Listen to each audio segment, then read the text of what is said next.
आप सब पर सलामती हो। अहमद फराज का लिखा हुआ है।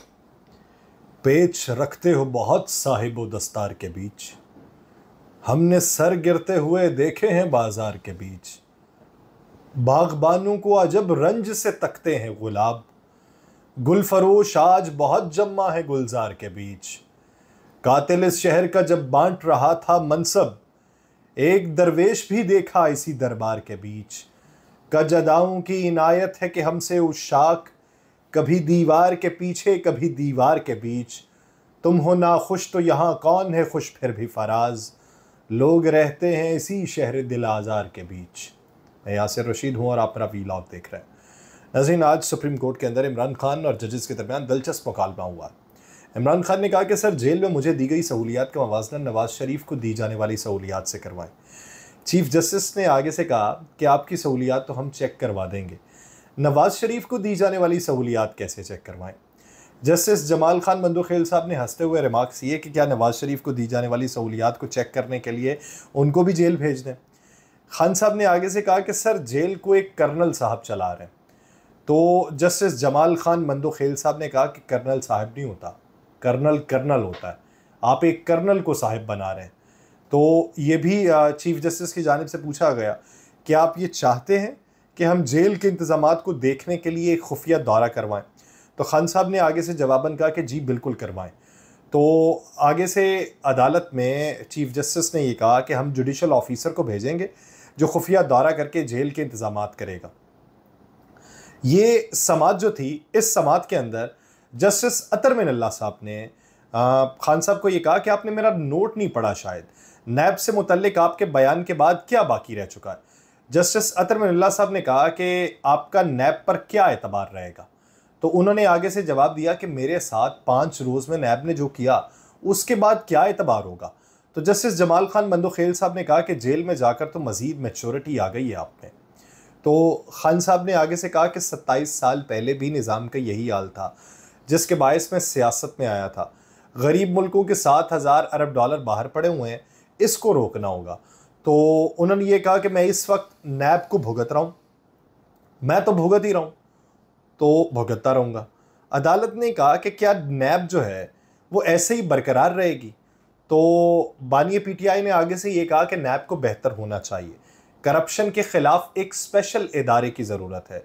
जस्टिस अतर मिनल्ला ने बानी पाकिस्तान तहरीक इंसाफ को चीफ इलेक्शन कमिश्नर और मेंबरान की तयनाती का मामला याद कराया। तो आगे से खान साहब ने यह भी कहा, फिर जब ये कहा गया कि अगर इस तरमीम को ख़त्म करके पुरानी को बहाल कर दिया जाता है तो आपके लिए मुश्किल होगी। तो उन्होंने कहा मैं जेल में ही हूँ, तरमीम बहाल होने से मेरी आसानी तो हो जाएगी, लेकिन मुल्क का दिवालिया हो जाएगा। सुप्रीम कोर्ट ने नैब तरामीम कलअदम करार देने के खिलाफ वफाकी और सूबाई हुकूमतों की इंट्रा कोर्ट अपील्स पर फैसला महफूज कर लिया। अब ये जो जहाँ पर गुफ्तो शुनीद हुई है, उस गुफ्तो शुनीद में मज़ीद क्या बातें हुई हैं और केस के पस मंज़र में आज क्या कार्रवाई रही है, तो उससे आपको आगाही देनी है कि नैब तरामीम कलअदम करार देने के खिलाफ हुकूमती अपीलों पर समाअत चीफ जस्टिस पाकिस्तान काजी फ़ाइज़ ईसा की सरबराही में 5 रुकनी लार्जर बेंच ने की। Justice Aminuddin, justice Jamal Mandokhel, justice Athar Minallah और जस्टिस हसन अज़हर रिजवी जो थे वो इस बेंच के अंदर शामिल थे। वकील फ़ारूक एच नाइक पेश हुए आज। उन्होंने कहा कि तहरीरी मारूज़ात में अदालती फ़ैसले के मुख्तलिफ निकात की निशानदही की है और मैंने सुप्रीम कोर्ट के फ़ैसले पर अपने दलाइल जो हैं वो तहरीर किए हैं। चीफ जस्टिस ने ये कहा कि आप अपनी मारूज़ात जो हैं वो अदालत में जमा करा दें। क्या आप फ़ैसले को सपोर्ट कर रहे हैं? जिस पर फ़ारूक एच नाइक साहब ने कहा कि मैं जस्टिस मंसूर अली शाह साहब के नोट को सपोर्ट कर रहा हूँ। तो चीफ जस्टिस काजी फ़ाइज़ ईसा साहब ने सवाल पूछा कि क्या आप मखदूम अली ख़ान के दलाइल अपना रहे हैं? जिस पर फ़ारूक एच नाइक साहब ने कहा कि मेरा मौक़िफ़ वही है, लेकिन दलाइल मेरे अपने। सुप्रीम कोर्ट की जानिब से मुआवनत के लिए भी बुलाया गया था और मुआवनत के लिए मुल्क के मायानाज वकील ख्वाजा हारिस साहब को अदालत में बुलाया गया। तो ख्वाजा हारिस साहब अदालत में पेश हुए। जस्टिस अतर मिनल्ला साहब ने उनसे सवाल किया कि क्या आपके जो मुवक्किल हैं वो 90 रोज़ के रिमांड से मुतमईन थे? नैब जिस अंदाज में गिरफ्तारियाँ करता था क्या वो दुरुस्त था? ख्वाजा हारिस साहब ने कहा कि नैब में बहुत सी तरामीम अच्छी हैं, 90 रोज़ का जो रिमांड है उससे मुतमईन थे ना, हम गिरफ्तारियों से मुतमईन हैं। जो तरामीम अच्छी थीं उन्हें हमने चैलेंज नहीं किया। चीफ जस्टिस काजी फ़ाइज़ ईसा साहब ने पूछा कि अच्छा आप ये बताएं कि नेशनल अकाउंटेबिलिटी ब्यूरो का ऑर्डिनेंस कब आया था? तो ख्वाजा हारिस साहब ने जवाबन ये बताया कि नैब कानून जो है वो 1999 में आया था। और काजी साहब ने पूछा कि 1999 में किसकी हुकूमत थी? फिर ये भी कहा कि नाम लेकर बताएं। ख्वाजा हारिस साहब ने कहा कि 1999 में जनरल परवेज़ मुशर्रफ की हुकूमत थी। परवेज़ मुशर्रफ से पहले नवाज शरीफ के दौरे हुकूमत में इसी तरह का एक एहतसाब एक्ट था। चीफ जस्टिस ने इस मौके पर रिमार्क्स किए कि आपके मौक्किल की हुकूमत आई तो एहतसाब एक्ट बहाल कर देते। परवेज़ मुशर्रफ ने तो कहा था कि नैब का मकसद जो है वो करप्ट सियासतदानों को सिस्टम से निकालना है। तो बानी पाकिस्तान तहरीक इंसाफ की दरख्वास्त पर भी कुछ ऐसा ही था। तो ख्वाजा हारिस साहब ने कहा कि हमारी दरख्वास्त में किसी सियासतदान का नाम नहीं लिखा गया।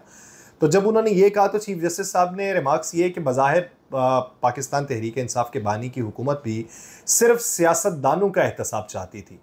जस्टिस अतर मिनल्ला साहब ने इस मौके के ऊपर यह कहा कि ख्वाजा हारिस साहब चलें आप मेरिट पे दलाइल दें, जबकि चीफ जस्टिस ने यह पूछा कि प्रैक्टिस एंड प्रोसीजर के बाद नैब तरामीम पर बेंच कैसे बना, उसकी वजह बताएं।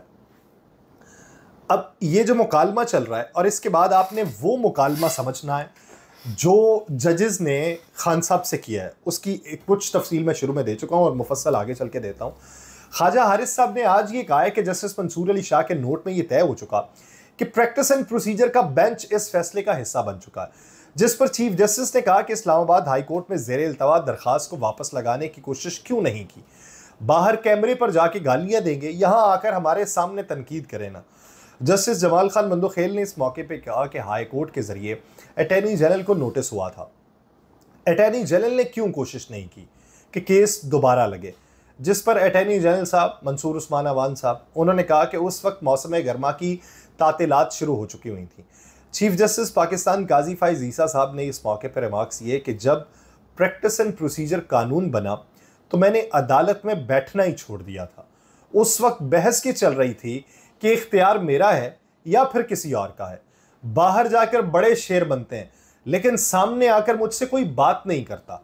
जस्टिस अतर मिनल्ला साहब ने इस मौके पर रिमार्क्स किए कि उस केस की जो ज्वाइंट इन्वेस्टिगेशन टीम थी उसमें ISI और मिलिट्री इंटेलिजेंस जैसे ताकतवर इदारे थे, बताएं कि उस केस का क्या बना।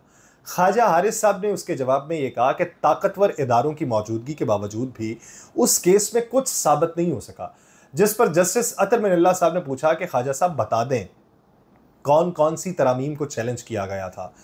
आपने सेक्शन 95A में तरामीम को चैलेंज किया था और सेक्शन 14 को हज़फ करने को चैलेंज किया था।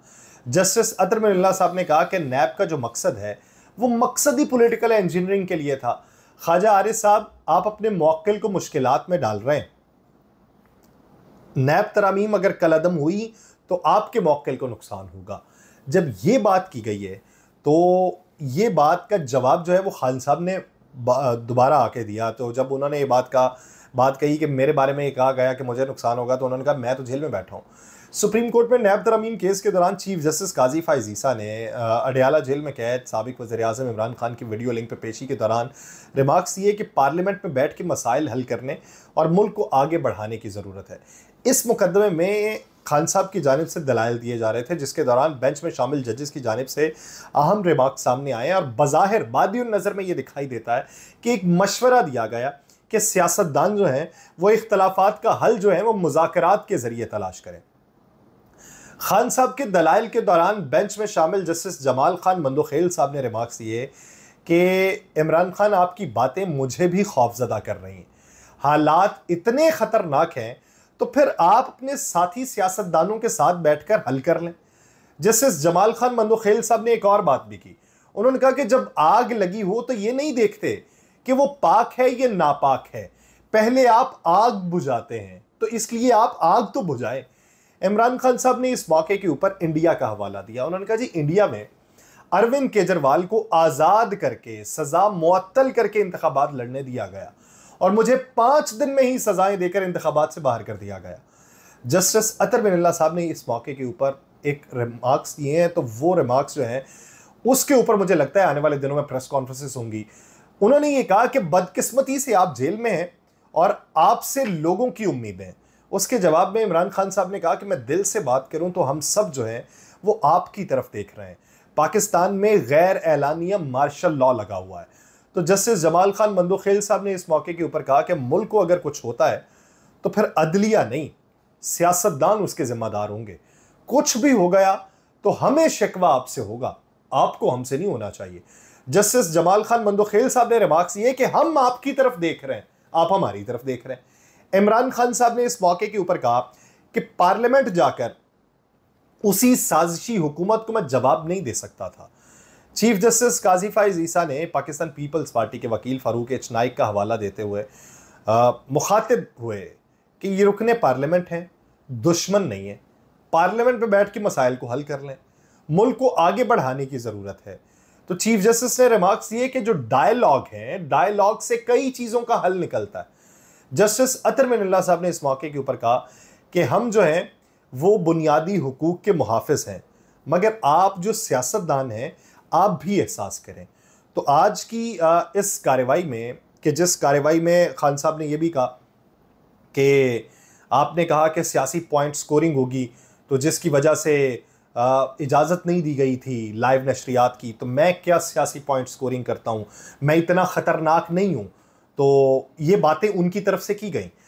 जब ये बातें की गई हैं तो जजेस की तरफ से भी जो देखने में आया, खान साहब ने जो बातें की वो निकात उठाए उन्होंने, जजेस की तरफ से भी जो रिमार्क्स मंजर आम पे आए हैं, और इससे मुझे लगता है कि हुकूमत तिल मिलाने लगेगी, हुकूमत को खदशात फिर से पैदा होने लगेंगे और इसके ऊपर प्रेस कॉन्फ्रेंसेज होंगी। लेकिन आज के दिन मैं एक और प्रेस कॉन्फ्रेंस भी सुन रहा था जो इस्लामाबाद के 3 हलकों के बारे में थी, कि जिसमें इलेक्शन कमीशन के अंदर एक दरख्वास्त दायर करके ट्रिब्यूनल से किसी और ट्रिब्यूनल में जो है केसेस मुंतकिल करने की इस्तदा की गई थी। तो उसमें कहा गया था कि पाकिस्तान मुस्लिम लीग नून जो है वो जजेस के बारे में तो बात नहीं करती, हम उनके अखलाक के बारे में तो बात नहीं करते, हम ज़ातियात के बारे में तो बात नहीं करते, हमने तो प्रोसीजर के ऊपर सिर्फ एतराज़ात उठाए हुए हैं। तो ये बैरिस्टर अकील, ये क्या नाम है, फैसल वावडा की तकरीर और फिर इस पर मुस्लिम लीग नून के अराकीन का सपोर्ट करने जाना, और फिर तलाल चौधरी साहब की तकरीर, ये तकारीर जो हैं ये शायद फिर किसी और की ईमा के ऊपर हो रही होंगी, ये शायद ये किसी और पार्टी का हिस्सा होंगे। अब हम ये उम्मीद करते हैं कि कोई बेहतरी का उनसर नुमाया होगा। मुझे दीजिए इजाज़त, अल्लाह ने के बाद।